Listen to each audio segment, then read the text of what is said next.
Hello. Good morning to all class fifth. जो बच्चे हिंदी पढ़ने वाले हैं,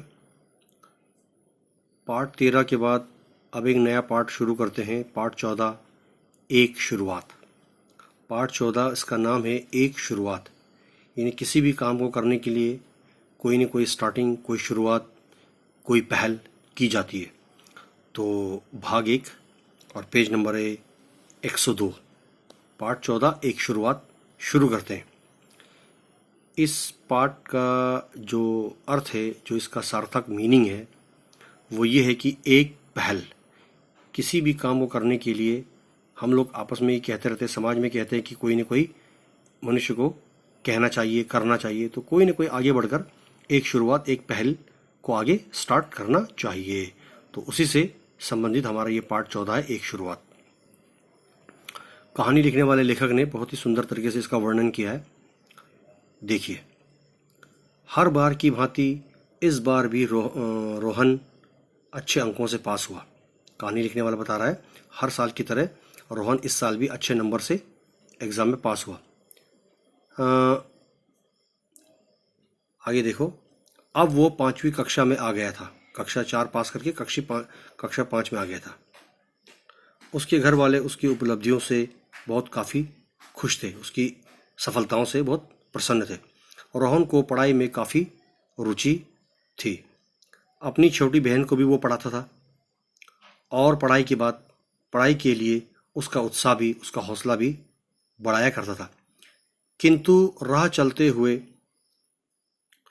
रोहन राह चलते हुए वो देखता था कैसे दूसरे बच्चों को अन्य कामों में लगा देखकर रोहन उदास हो जाता था।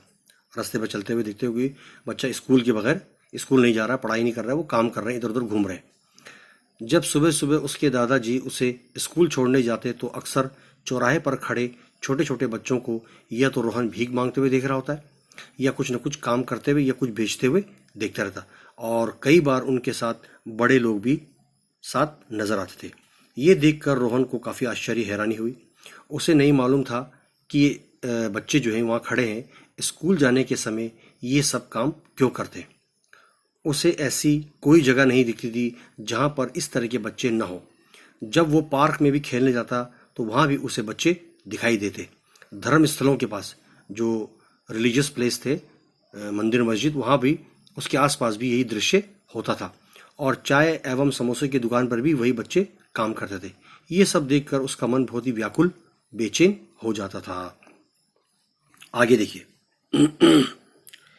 एक दिन जब वो दादाजी के साथ स्कूल से लौट रहा था, रोहन अपने दादा के साथ स्कूल से वापस आ रहा था, तब उसने उन बच्चों को देखकर दादाजी से पूछा, दादाजी दादाजी, उन बच्चों को देखिए, क्या वे बच्चे पढ़ाई नहीं करते?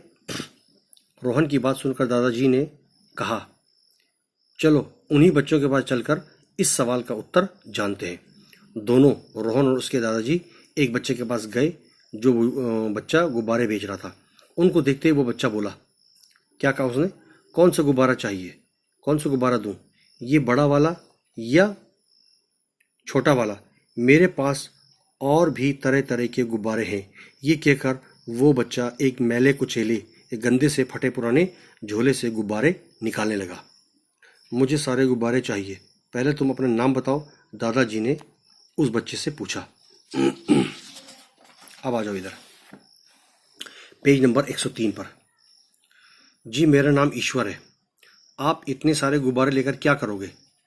उसका सवाल सुनकर दादाजी मुस्कुराए और उन्होंने पूछा। दादाजी ने कहा, कहाँ पर रहते हो तुम?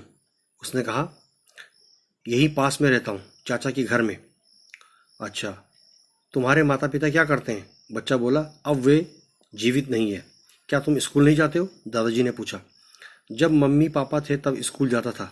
उस समय पढ़ने में बहुत मन लगता था, लेकिन अब चाचा की इच्छा है कि मैं कुछ काम करूं, पैसे कमाऊं।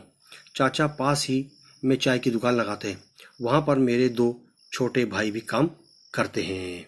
उस बच्चे ने दादाजी को जवाब दिया। अब देखो आगे। रोहन ईश्वर की बात सुनकर व्यथित, बहुत परेशान हो उठा। दादाजी ने उससे सारे गुब्बारे खरीद लिए। तब तक वहाँ और भी बच्चे आ गए।